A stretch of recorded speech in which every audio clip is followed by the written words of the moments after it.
Justin Hunte is here, it's all happening. Justin Hunte is here, it's all happening. Mike, check, analysts, it's all happening.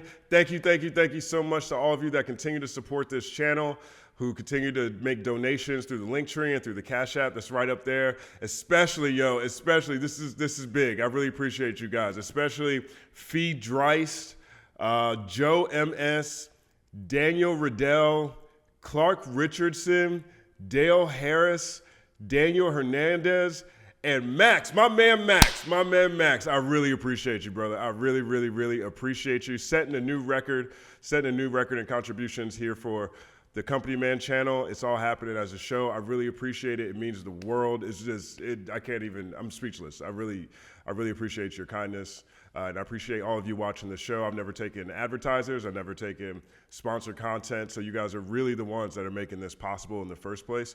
And I just want to keep doing these videos and dedicate all of my time to it. And it really means most that you guys even enjoy what I have to say. You know what I mean? And even to everybody who hasn't been able to donate, who hasn't been able to contribute financially, spread the good word, like, subscribe. The comment section is lit.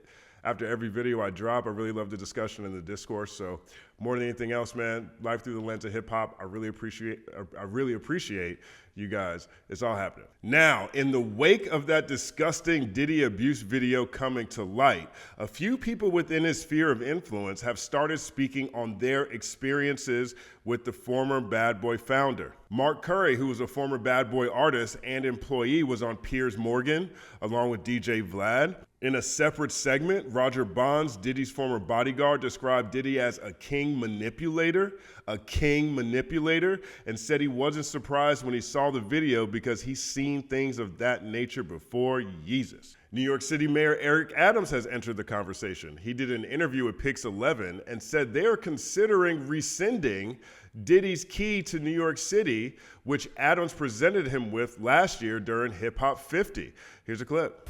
And the committee and the team, we've never rescinded a key before, but we are now sitting down to see what the next steps forward are going to be. Now, I did a piece on Mayor Eric Adams and the irony of him dubbing himself Hip Hop Mayor. It's on this channel. If you missed it, check it out. But by far the most hilarious person speaking on this Diddy situation this week is Cameron. He was on CNN speaking with Abby Phillips, and this is a trip. Check this out. The conversation starts with host Abby Phillips asking Cam about his reaction to the Diddy video. He replies, "When I see the video, everything in the video is egregious. I'm against. I don't support all the charges that's alleged against him. I don't support any of that. Trafficking minors, domestic violence, I'm totally against it. So when I seen the video, yeah, I was kind of upset with it, being that I know him. He's not necessarily my friend." Phillips then asked Cam whether Cam has seen Diddy in that type of rage before. Cam replies, "I don't know him like that. What do you mean did I recognize him? I seen him. What do you mean my experiences? I seen him. I thought it was disgusting. I didn't do a zoom in to see if it was really him or nothing, but he admitted that it was him. So yeah, it was him." Who do I look like? Snitchy McRat? So next in the interview, Phillips breaks away to show a clip from It Is What It Is, that's Cameron and Mace's podcast, where Cam is asking Mace why Mace introduced him to Biggie, brought him to Biggie to sign a record deal, as opposed to Diddy when Mace was on Bad Boy and Diddy was the head of Bad Boy. Mace says he did that because he knew Biggie would do right by Cam, as opposed to Puff Daddy, who was the head of Bad Boy again. This is when the interview goes left. Here's a clip. Can you tell us a little bit more about that? I mean, is there something known in the industry about how Diddy treated his artists?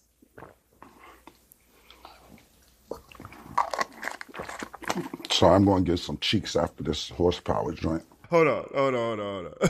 Okay. Okay, keep it rolling. I can't really tell you how Puff moves or anything like that. Mace may know better than me because he was signed to Puff. I wasn't.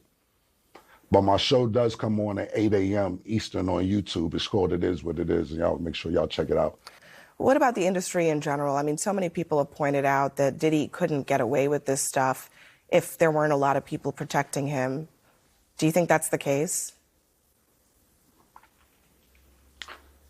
Who the talent agent for this joint? Like, you think I'll be sitting around watching what Diddy do and all this? I didn't know this was a Diddy joint that y'all invited me to. Who booked me for this joint? All right. Wow, and I don't be sitting Cameron. around watching Diddy and Who do I look like? Snitchy McRat? Jesus. Now, during It Is What It Is Today, Cam explained where he was coming from in that conversation on CNN. He said, we do all these positive things, and you call me on CNN for the bullshit, I'm going to give you the bullshit. That's just what's going to happen. Now, Cam is hilarious, by the way. He is a trip. But he did ask an extremely apropos question. Which talent, person, producer, whoever booked Cam to speak on something as serious as this situation? When Cam's on major news platforms, Cam doesn't follow decorum. That might be my favorite thing about Cameron, actually. One of my favorite moments happened when Cam and Dame Dash were on Bill O'Reilly back in 2004. The conversation was about the effect of violent lyrics on kids who listen to his music. Bill even brought out a teacher to give firsthand testimony on the impact Cam's music has on his students. Look at this. You need to have more parent-teacher conferences if you have a problem with your students. All right, let him reply. Let him reply. Go ahead. Now turn TV Let him reply. Okay. Mr. Thomas, I'll reply. That was a good point, Cam. Thank you. Right. Actually, no, it's an excellent point. But actually, you are talking to these students because they listen to you every day. See, you are. And so I got more influence than their parents. That's a problem. No. That's a problem. That is a problem. That is a problem. So you need to have parents-teacher conference because these are your students. You feel me? I can't come. If you want me to come to your school and talk to your students, I can do that for you. I don't. No, all right, I don't. Listen. Are you have to come using the four-letter words? Go ahead. Go ahead. Are you going to come? Let him get in. Talk to your parents. You're cutting me off, sir. You're mad. Go ahead, Mr. Thomas. Go ahead. No. What I'm saying to you.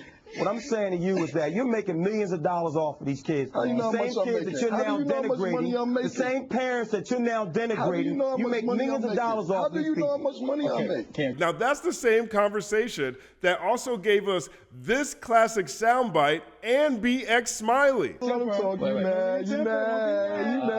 mad. Where'd you start? Current affair, right? No, wrong. Well, you faked the lie. I got dirt on you, doggy. Here's another one. Cameron was once featured on 60 Minutes with Anderson Cooper discussing the negative impact the Stop Snitching movement was having on the community. Cam explains that the 500,000 to 2 million people who buy his music respect his no snitching code of ethics and that being anti-snitching is part of policing your own community. Cooper then asked Cameron whether or not he'd snitch if he knew a serial killer lived right next door. Here's Cam. If I knew the serial killer was living next door to me, no, I wouldn't call and tell anybody on him, but I'll probably move. Like, I'm not gonna be around because I don't need to be living around serial killers, but I'm not gonna call and be like, put the signs up like, yo, you know, the serial killer's in 4E. It's not your responsibility. Exactly. Who do I look like? Snitchy McRat? I wouldn't tell anybody, but I'd probably move. This is what I'm saying. This is what I mean. When Cameron's on these buttoned up news shows, Cameron doesn't conform. He doesn't bend to expectations. But there is a level of consistency between Cameron's appearance on CNN this week and that 60 Minutes segment with Anderson Cooper.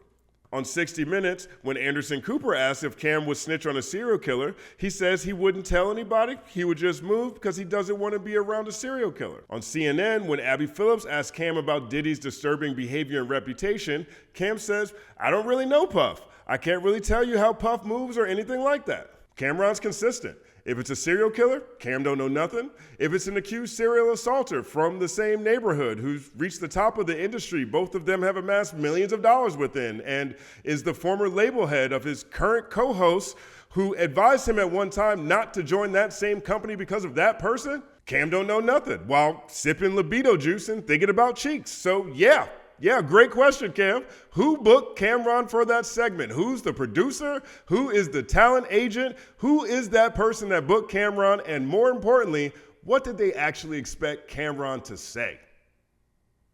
I don't have the answer to these questions.